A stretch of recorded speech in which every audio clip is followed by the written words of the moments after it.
Are you like me? Is your brain just filled with a bunch of like useless information? Stuff maybe in the video game world you saw in old video game magazines or on TV or wherever.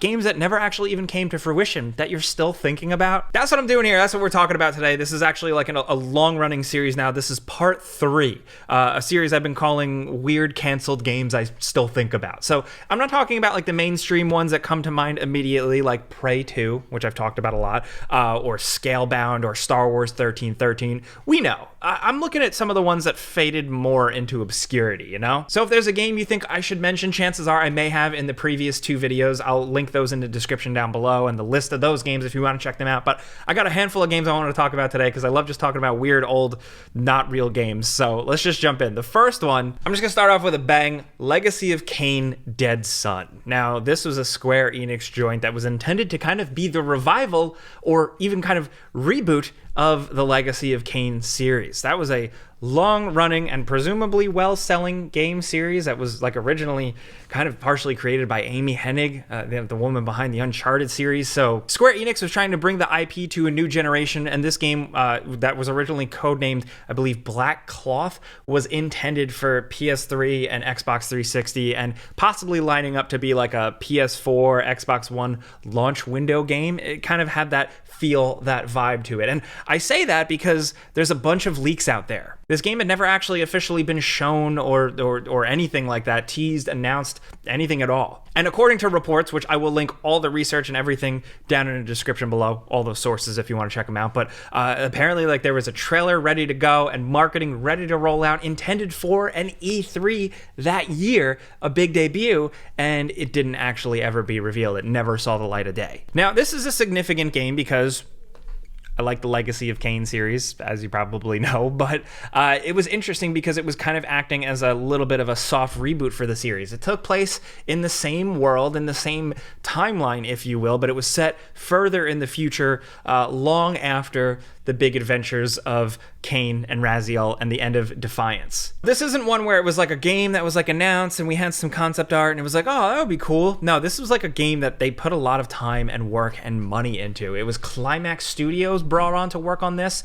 Previously, they had done Silent Hill Shattered Memories, and they had apparently worked on this game for 3 years and started with like a small pre-production staff, but eventually built up to like 100 people. And it shows because what has leaked and what has come out like a pretty it's like a pretty substantial looking game. It looks like a pretty playable game. You play as this new character. Again, you're not Raziel or Kane or anything like that. You play as like this priest guy who him and his wife were killed, but you were killed by a vampire who ate your soul. But for some weird reason, the guy who you are, who was killed, wakes up trapped in the killer's body. So it's kind of like this weird fusion thing where you're essentially stuck with your killer. And there was kind of like a Tyler Durden, like, you know, like Edward Norton, Brad Pitt thing going on here with it. It's also tied into like a realm shifting concept that apparently, according to them, seemed to be one of the biggest boons for this game. It was hard for it to technically handle the fact that you could in real time switch between 2 different worlds, like the land of the living and the land of the dead,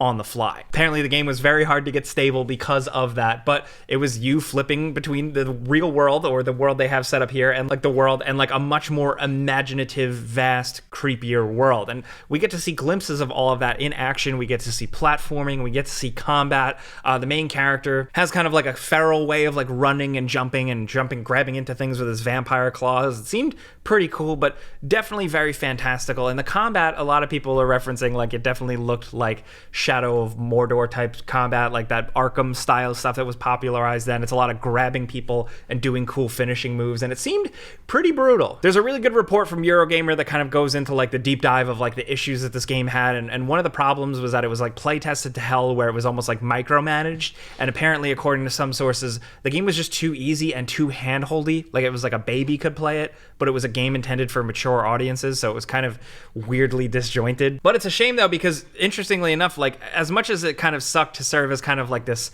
soft reboot or new jumping off point that, you know, goes away from Kane and everything like that, it acknowledged those events, but also kind of took a lot of those themes and just the vibe and created a new story. Like, it was like, as much as it was jumping away from those guys, I still was very interested in Dead Sun, looking at the leaks pretty deeply, because it seemed like it still had some of the DNA, some of the feel, some of the vibe behind these games. It does seem radically different, but there was something there, and I think some of it was the storytelling. There's a lot of cutscenes and a lot of voice acting out there already, and I actually think some of the voice acting is pretty cool. It felt very in line with what the voice actor for Kane did, just like that tone, that vibe, that serious, creepy but epic vampire, like that type of shit. There's even like anecdotes about the title itself, Dead Sun, having like nothing really to do with the game. It was more of like a corporate chosen title. So that was really the issue there. And like the main quote that you see popping up when the game was canceled, it was canceled partially because it seemed like Square Enix was at that time where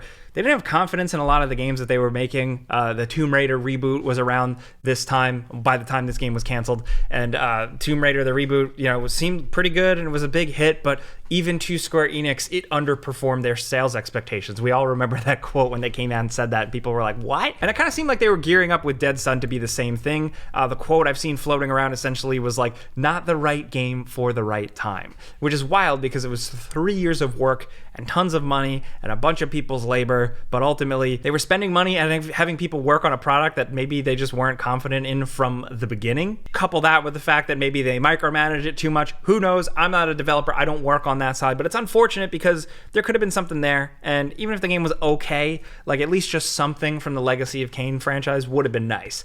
They did actually roll the multiplayer aspect of this game into an actual release. This game did have a multiplayer portion in the works. It was the time, of course, where every single player game also had to have a shoehorn multiplayer component, but what they did here was they actually took it and built it into a proper separate product called Nosgoth, which many of you probably don't even remember. I remember jumping into that and being sad immediately. But that's where they're at. We talk about Legacy of Kane and will it come back all the time, but like there was a point where it almost did. They almost tried. Would it be the best way to bring it back? No, I actually still think the lore and everything that they set up with the original games is compelling enough to kind of redo or represent or continue. This kind of trying to shy away from some of that baggage of Kane and Raziel. Weird move, but it could have been something. It seemed like it would have been pretty interesting. I just like standard, straightforward action-adventure games, but Dead Sun is dead. I'm sorry. Hey, now before we keep going, just wanted to tell you about the sponsor of today's video, Shady Rays. Yeah, they're an independent sunglasses company that is delivering high-quality stuff at a fraction of what you think you'd end up paying. Maybe you're like me, huh? Like an absolute mess? Because I've had expensive sunglasses that I've accidentally sat on, I've ran over them in my car, or I've just lost. I've grown tired of losing out like that, so Shady Rays has been a really good alternative. Recently, I took a few pairs to Florida to catch some sun for a quick trip, and they've been solid. I mean, durable, lightweight, they complement my weird face, the premium polarized lenses are great. I usually stick with all black, but I changed it up with some color, and I've been loving these. And this is big, Shady Rays offers a lost and broken replacements program too, so you can actually have some peace of mind with these shades. You get a lot with this brand, so consider checking them out. Right now, when you buy one pair of Shady Rays, you'll actually get a second pair free, thanks to my hookup, so click the link in the description down below. Go to shadyrays.com/onjake and use code ONJAKE to get the deal. Once again, that's shadyrays.com/onjake. Use code ONJAKE, and big thanks to Shady Rays for sponsoring this video. Next up, this one's a little bit bigger. Some of you guys may know this one, but I still haven't had a chance to talk about it in a video. It's This Is Vegas. This Is Vegas is one that I actually also confused with 8 Days, a game I talked about in a previous video. When I was younger, they kind of melded together as like the same ambitious, weird project, but This Is Vegas was a separate thing, and it was pretty far along, seemingly, with a lot going for it. Essentially, this was like Midway trying to do the GTA clone thing, which was very much still the thing at the time, but go in a different direction and kind of embrace more of like, I don't know, the zany stuff you would do in something like Shenmue or even the early Yakuza games, where like you'd go around and like you'd do karaoke, you'd do random activities. And essentially what this was to give you some freedom and dump you in a Las Vegas where you had all the freedom to do whatever you wanted. You would do street races, you would go do action stuff, you would gamble, you would go to strip clubs, you would work as a bartender in bartending mini games, you would gamble, you would do all this stuff, and you just played as like generic shirt guy. And there's, believe it or not, a lot of gameplay out there for this one. NeoGamer, the Video Game Archive, they have a really good compilation of all the gameplay stuff released. I'll link that along with everything. Now, this was originally intended for PC, PS3, and 360. It was announced in 2008. It was also like kind of intended to release maybe in 2008, but it was canceled. And honestly, back in the day, like I was like, this could be cool. You know, the original like concept of it and when it was announced and stuff seemed cool. But now, years later, looking back at all the gameplay footage that did leak out and how minigame focused it is, it just kind of seems a little dorky and weird and kind of looks like Second Life or like The Sims, but in Las Vegas, where you're just doing random activities. I don't know. There was some idea here, but I don't know if it worked. I mean, it didn't work because it was canceled. It's kind of interesting because like by 2009, Midway had gone bankrupt and sold off a lot of their stuff to Warner Brothers. So Warner Brothers technically had this, and they were like, nah, fuck this. I guess, because it was by like 2010 it was canceled. This one's crazy because apparently, according to like CVG and a couple of other sources, the game was like $50 million down the drain, a complete waste. Like Warner Brothers saw this, and once they realized they couldn't do anything with it, they were like, get this out of here. We've seen way better games be made for far less. What the hell is this thing? That sounds really crazy. Like when you look at the game, like that's a lot of money, and the game, again, looks a little hokey. With This Is Vegas, I just really, again, I think there was something there in the beginning. There was a really cool concept, and then things just got like overinflated and out of control from an idea standpoint and a money standpoint. I don't know, but I had remembered this one and totally forgotten about it until like a year or two ago, where I saw a random video of it cross my desk, and I was like, oh yeah, This Is Vegas, that was a thing. That's okay though, I don't think many people are going to miss that one, but still. Next up, another one that again might be a little more recent, a little bit more mainstream, but it has totally been erased from the public conversation. If you look on social media, it's Deep Down. You remember Deep Down? Deep Down was shown off and announced in like 2013, and it was like Capcom's next big thing from the Japan side. Essentially, this was kind of like a lot of people likening it to like a Dragon's Dogma, but mixed with like a Demon Souls. And I mean, like, look at the gameplay. Like, it just straight up seems like Demon Souls, like dude in a suit of armor fighting dragons in dark dungeons. But that being said, like, people like the Capcom touch, their spin on things, and I very much would be into that as well. It's also significant because one of the publishers was Yoshinoro Ono, who is incredibly significant in the Capcom sphere, specifically for stuff around like Street Fighter, some of Dead Rising. So there was something there. And it was also a game that was apparently going to be like a PS4 exclusive at a time where people were itching for new PS4 exclusives. So there was a lot of anticipation around this one. What I found interesting about it was that it was actually kind of centered around this weird story where it actually took place in the future. It was kind of almost like an Assassin's Creed thing, but like where it was like New York City in like the year 2090 or something like that. And you were like this person in an apartment doing jobs where somehow you interact with ancient artifacts and then you get transported to that time. And then that's where you play as like the dungeon crawling gameplay stuff.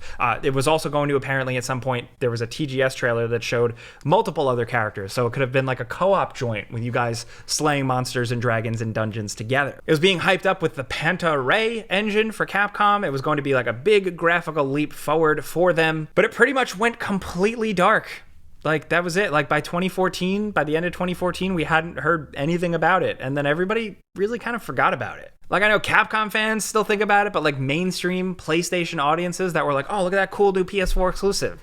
Like, nothing. The story continues and never really ended. Like, if you look at the Wikipedia page, they extended the trademark for the game in 2018, which that doesn't say a lot. Like, companies do just want to hoard stuff forever, names, trademarks, stuff like that. But Ono had said at a point that like the development expanded and it was going to be this big, ambitious free-to-play title and that it was going to take a lot longer. But the last quote from Ono was in 2019 when he said that the game has not been completely given up on. Interestingly enough, I mean, Ono left Capcom in 2020, so who knows what's going to be going on with that. I think this one could end up like a lot of games I talk about in this series where it just kind of ends up in limbo forever and people forget about it. And then they finally eventually say, oh yeah, that's canceled. And people go, what game? Oh yeah. Still, it's a damn shame because it could have been something cool. And I mean, Capcom, in my opinion, has been on fire for the last couple of years, so I don't know. This could have been something. Ooh, next up though, Pirates of the Caribbean, Armada of the Damned. This one has been stuck in my head. It was like the pirate game I really wanted. This came out before Assassin's Creed Black Flag, or at least it was like announced and it was coming before Assassin's Creed Black Flag. So in my opinion, that was before people really cracked the modern pirate game code. There are not a lot of pirate games. There's only some from the past here and there that are pretty good. And this one, Armada of the Damned, despite being like a licensed tie-in style game, seemed like it was doing a lot of the things that I would have wanted from a pirate game. This was set as like a prequel game. It took place before the Black Pearl and all that, and you were going to essentially be your own pirate, customize yourself, and go and do adventures in this open world pirate game. So yeah, very much like something Assassin's Creed Black Flag would go on to do, granted without the customization. But the biggest thing was that this game was going to have a morality system, and they talked it up a lot when the game was announced. You were going to be able to be a legendary pirate or a dreaded pirate, and it kind of had like a Fable type morality system where you could look eviler, have a cooler customized ship. The ship was going to be called the Nemesis, and you had different crew members, and a lot of them were kind of designed to be like cool riffs on character archetypes from the Pirates of the Caribbean movies, which at that time I guess still technically were all good. I mean, those first 3 movies, really those first 2 movies, but like, that's just me. What a time to be alive, man. Those first movies. I remember, like, just side tangent for a sec, going to see Pirates of the Caribbean Curse of the Black Pearl as like a shitty teenager and just being like, yeah, I'll go see this piece of crap. I hate the ride. Why would they make a movie based on the ride? I was also like, yeah, I'm Mr. Shiny, Bright, Happy Now. I was a nasty teenager, but still went and saw it and was immediately blown away. What a surprise. Man, a movie based on a Disney ride be good. Who would have thought? They tried that a couple other times, but yeah, man. Anyway, the game, yeah. There was combat, like you can jump off your ship, you could go on land, like fight bad guys and stuff. Apparently some of your moves, like special moves, would be tied to what type of pirate you are. Now, there were some reports that like it was like you would pick it at the beginning of the game, but I don't really know how that worked. But you could board and pillage and do pirate stuff. And this was like a Disney Interactive, like developed, like published thing. But the actual developer was a studio that actually worked before this on the 2008 Turok game. Yeah, remember that one? That's a weird game that we forget about, but that one actually released. Unfortunately, restructuring and I guess like a change of priorities meant the game was ultimately canceled around 2010, and that's a shame. The soundtrack that they actually made for the game did find its way over to the Lego Pirates game, which is cool. So some people's work wasn't totally wasted. And again, thankfully, like that wasn't the last gasp of pirate games. We went on to have Assassin's Creed Black Flag, which I very much have talked about how much I love, Assassin's Creed Rogue. Even now, some people really love Sea of Thieves. Ubisoft is still working on Skull and Bones. Is that going to end up the same way? I don't know, but Armada of the Damned could have been cool. Pirates of the Caribbean had some licensed games to varying degrees of success, but this one seemed like the one where it really had like a good head on its shoulders. Last but certainly not least, I just want to highlight Highlander The Game. Yeah, this was a thing. Highlander games had been pitched for a while. There was actually like something rumbling before this one, but essentially Highlander the Game here, you'd play as another MacLeod descendant in New York City, and you have a cool katana, but it would of course flash back to different periods in his life where it would actually tackle ancient Japan, ancient Rome, and you would live through all that because, the whole Highlander thing, do I have time to explain it in a video? I don't think I do. Look it up. It's really cool. It's essentially built for a video game. The lore, the story concepts, everything. So what they had here is a little weird because this MacLeod would ultimately have powers. He would have like wind powers and lightning powers, and that kind of went a little bit beyond the scope of a Highlander's abilities. It was very much like a video game of the time. It was like 2008, so everybody was edgy and cool, and like even the game's box art, like, come on. This was intended for PC, PS3, and Xbox 360, and there is some stuff floating around out there with this game. And again, with so many different projects and so many projects prototyped, it's hard to kind of chalk up like which Highlander game is which, because there was a lot at a time, and it is a shame because it shows that a lot of people were gunning to get something Highlander going, and not a lot of it ever really got off the ground. And that sucks because, again, like I said, the concept of Highlander, the whole lore behind it is built. It's perfect for a video game, and that's a shame.